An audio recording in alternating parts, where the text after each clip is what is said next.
Hello friend, आज मैं class 10th biology जैव प्रक्रम के लघुत्तरीय प्रश्न हल करने वाले हैं। चलते हैं क्वेश्चन पर। क्वेश्चन क्या कहता है? पहला क्वेश्चन कह रहा है कि जीवों के लिए पोषण क्यों अनिवार्य है।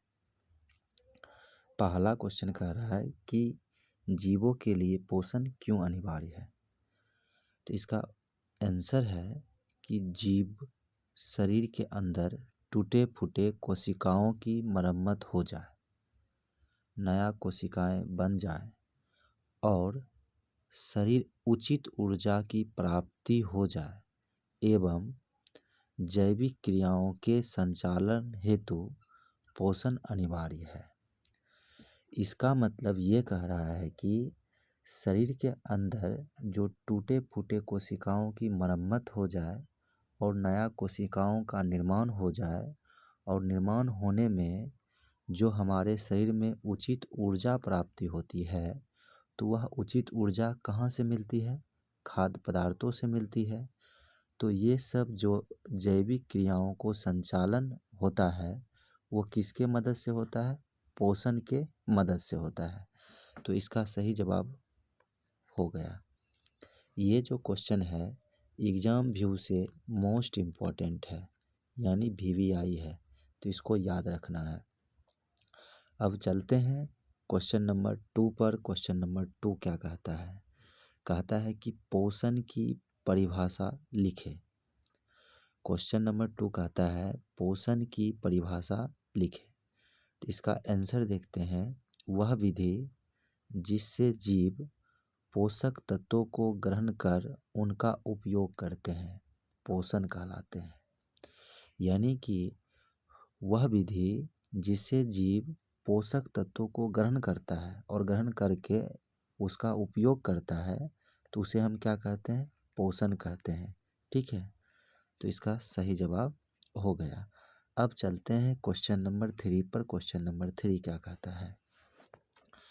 क्वेश्चन नंबर 3 कहता है स्वपोषण में किन किन परिस्थितियों का होना आवश्यक है और इसके उपोत्पाद क्या है। देखिए, स्वपोषण किसके लिए होता है? पेड़ पौधे के लिए होता है। तो देख लीजिए इसका आंसर। स्वपोषण के लिए पौधे को सूर्य का प्रकाश, जल, कार्बन डाइऑक्साइड तथा क्लोरोफिल का होना बहुत आवश्यक है, क्योंकि पौधे के लिए कच्चे पोषक पदार्थों का काम करते हैं और इसके उपोत्पाद के रूप में ऑक्सीजन और जल बनता है। ठीक है, तो इसका सही जवाब हो गया। अब चलते हैं क्वेश्चन नंबर 4 पर। क्वेश्चन नंबर 4 क्या कहता है? क्वेश्चन नंबर 4 देखिए। क्वेश्चन नंबर 4 कहता है परपोषण से आप क्या समझते हैं। क्वेश्चन नंबर 4 कहता है कि परपोषण से आप क्या समझते हैं। परपोषण वह प्रक्रिया है जिसमें जीव अपना भोजन स्वयं संश्लेषित न कर किसी न किसी रूप में अन्य स्रोतों से प्राप्त करते हैं। देख लीजिए, परपोषण जो है अपने से भोजन नहीं बनाता है, वह किसी न किसी चीज़ पर निर्भर रहता है, तो उसे हम परपोषण कहते हैं। और स्वपोषण को क्या किसे कहते हैं? जो अपना भोजन स्वयं बना लेते हैं। तो परपोषण का परिभाषा हो गया कि परपोषण वह विधि है जिसमें जीव अपना भोजन स्वयं संश्लेषित न कर किसी न किसी रूप में अन्य स्रोतों से प्राप्त करते हैं। ठीक है, उसे हम परपोषण कहते हैं। अगला क्वेश्चन कहता है कि मृतजीवी पोषण किसे कहते हैं। मृतजीवी पोषण किसे कहते हैं? देखिए, ये भी क्या है? परपोषण का एक ही विधि है। तो परपोषण की वैसी विधि जिसमें कोई जीव मरे सड़े गले अपशिष्ट पदार्थों से अपना भोजन प्राप्त करते हैं, मृतजीवी कहलाते हैं। तो इसका सही जवाब हो गया। तो ये बात आपको समझ में आ गया होगा। यानी मृतजीवी हम उसे कहते हैं जो मरे सड़े गले और अपशिष्ट पदार्थों से अपना भोजन को प्राप्त करते हैं, उसे हम क्या कहते हैं? मृतजीवी कहते हैं। ठीक है, अब हम चलते हैं क्वेश्चन नंबर छठा। क्वेश्चन नंबर छठा क्या कहता है? क्वेश्चन नंबर छठा कहता है कि परजीवी पोषण क्या है? परजीवी पोषण क्या है? तो देखिए, ये भी क्या है? परपोषण की विधि है। यानी परपोषण की वैसी विधि जिसमें कोई जीव अपने सारी आवश्यकताओं को पूरा करने के लिए दूसरे शरीर के भीतर निर्भर रहकर अपनी जीवन की सारी आवश्यकताओं को पूरा करता है, परजीवी पोषण कहलाता है। देख लीजिए, परजीवी एक ऐसा पोषण होता है जो शरीर के अंदर रहकर अपने भोजन को प्राप्त करता है, तो उसे हम क्या कहते हैं? परजीवी पोषण कहते हैं। ठीक है, अब चलते हैं क्वेश्चन नंबर 7 पर। क्वेश्चन नंबर 7 क्या कहता है?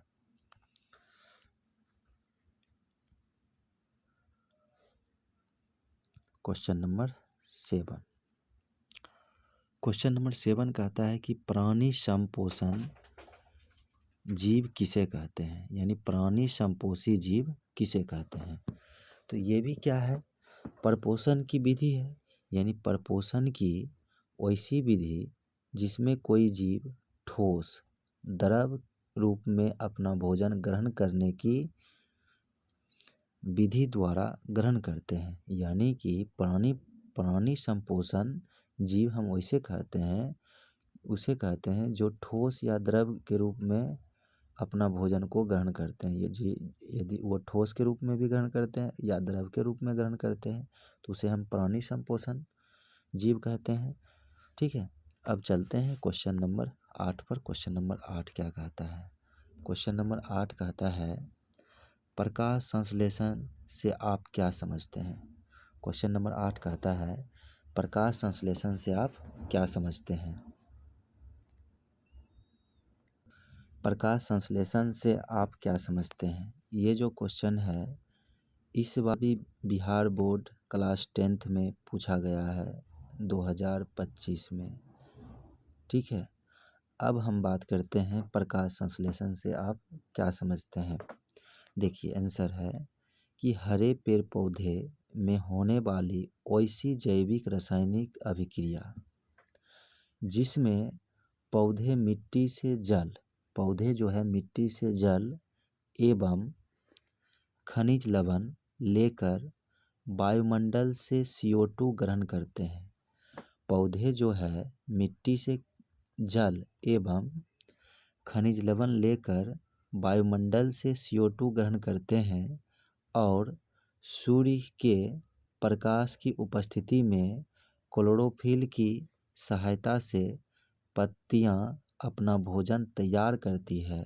यानी पौधे मिट्टी से जल एवं खनिज लवण लेकर वायुमंडल से CO2 ग्रहण करते हैं और सूर्य के प्रकाश की उपस्थिति में क्लोरोफिल की सहायता से पत्तियां अपना भोजन तैयार करती है। तो इस पूरी प्रक्रिया को प्रकाश संश्लेषण कहते हैं। ठीक है, इतना बात आपको समझ में आ गया होगा। अब चलते हैं क्वेश्चन नंबर 9 पर। क्वेश्चन नंबर 9 क्या कहता है? क्वेश्चन नंबर 9 कहता है पत्तियों को प्रकाश संश्लेषण अंग क्यों कहा जाता है? ये क्वेश्चन एग्जाम व्यू से मोस्ट इम्पॉर्टेंट है। देखिए, पत्तियों को प्रकाश संश्लेषण अंग क्यों कहा जाता है? तो इसका आंसर देखते हैं।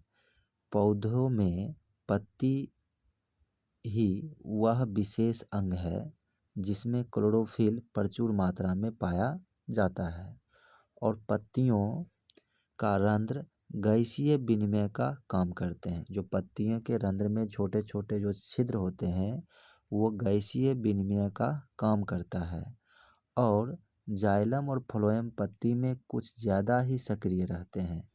जाइलम मतलब जल को जो मतलब पहुंचाता है पौधे के हर एक भाग में, और फ्लोएम जो खाद्य सामग्री को, ठीक है, वो कुछ ज़्यादा ही सक्रिय रहते हैं, तो इसी कारण पत्तियों का प्रकाश संश्लेषण अंग कहा जाता है। इसी कारण पत्तियों को प्रकाश संश्लेषण अंग कहा जाता है। तो ये सवाल का जवाब आपका हो गया, ये भी समझ में आ गया होगा। ये क्वेश्चन एग्जाम व्यू से मोस्ट इम्पॉर्टेंट है। ठीक है, अब चलते हैं क्वेश्चन नंबर 10 पर। क्वेश्चन नंबर 10 क्या कहता है? क्वेश्चन नंबर 10 देखिए, क्वेश्चन नंबर 10। क्वेश्चन नंबर 10 कहता है, भोजन के पाचन से आप क्या समझते हैं? भोजन के पाचन से आप क्या समझते हैं? देखिए आंसर, जब जीव भोजन करता है तब से शरीर के अंदर जाकर विभिन्न प्रकार के एंजाइम की सहायता से छोटे छोटे टुकड़ों में विखंडित हो जाते हैं और उसको काइम जैसा बना देता है, फिर चाइल बनाता है। इस प्रकार से भोजन की पाचन की क्रिया को भोजन का पाचन कहा जाता है। तो देख लीजिए, इसके सिंपल बात आपको याद रखना है, जब जीव भोजन करता है तब शरीर के अंदर जाकर विभिन्न प्रकार के एंजाइम भोजन को छोटे छोटे टुकड़ों में तोड़ देता है और तोड़ता है यानी काइम जैसा बना देता है। और काइम जैसा बनाने से क्या होता है, भोजन आसानी से पाचन क्रिया हो जाता है और यही प्रक्रिया जो होता है भोजन का पाचन कहलाता है। तो ये भी सवाल आपको समझ में आ गया होगा। अब चलते हैं क्वेश्चन नंबर 11। क्वेश्चन नंबर 11 क्या कहता है? कहता है कि मनुष्य के मुख गुहा में कितनी जोड़ी लाल ग्रंथि पाई जाती है, उनके नाम लिखें। आंसर, मनुष्य के मुख गुहा में 3 जोड़ी लाल ग्रंथि होती है। एक होता है पैरोटिड, दूसरा होता है सबमैंडिबुलर लाल ग्रंथि, तीसरा होता है सबलिंगुअल लाल ग्रंथि। तो ये आपको याद रखना है, ऑब्जेक्टिव में पूछा जा सकता है। कहेगा कि मनुष्य के मुख गुहा में कितनी जोड़ी लाल ग्रंथि पाई जाती है, तो आप कहिएगा कि 3 लाल जोड़ी ग्रंथि होता है। एक होता है पैरोटिड, दूसरा होता है सबमैंडिबुलर लाल ग्रंथि और चौथा होता है सबलिंगुअल लाल ग्रंथि। ठीक है, अब चलते हैं क्वेश्चन नंबर 12 पर। क्वेश्चन नंबर 12 क्या कहता है? क्वेश्चन नंबर 12 कहता है, क्वेश्चन नंबर 12 कहता है, मनुष्य के आमाशय को कितने भागों में बांटा गया है, उनके नाम लिखें। तो आंसर देखिए, मनुष्य के आमाशय को 3 भागों में बांटा गया है। पहला कार्डियक, दूसरा फाइलोरिक, तीसरा फुंडेक। ठीक है, तो ये भी सवाल आपको ऑब्जेक्टिव में पूछा जा सकता है, तो इसको भी याद रखना है। कहेगा कि मनुष्य के आमाशय को कितने भागों में बांटा गया है, तो क्या बोलना है, 3 बराबर भागों में बांटा गया है। नाम याद रखना है, कार्डियक, पाइलोरिक और फुंडेइक। ठीक है, अब चलते हैं क्वेश्चन नंबर 13 पर। क्वेश्चन नंबर 13 क्या कहता है? क्वेश्चन नंबर 13 कहता है कि मनुष्य के छोटी आंत की लंबाई कितनी होती है और छोटी आंत के 3 भागों को नाम लिखें। ये भी क्वेश्चन इम्पोर्टेंट है और आपसे पूछा जा सकता है ऑब्जेक्टिव में भी और सब्जेक्टिव में भी। तो मनुष्य की छोटी आंत की लंबाई 6 सेंटीमीटर होती है। इसके 3 भाग हैं। एक पहला भाग ग्राहनी, दूसरा भाग जेजुनम और तीसरा भाग इलियम। तो ये आपका लघु उत्तरीय भारतीय भवन का सारे सवाल का जवाब आपका मिल गया है। तो ये सारे सवाल को कॉपी में नोट करके याद रखना है। ठीक है।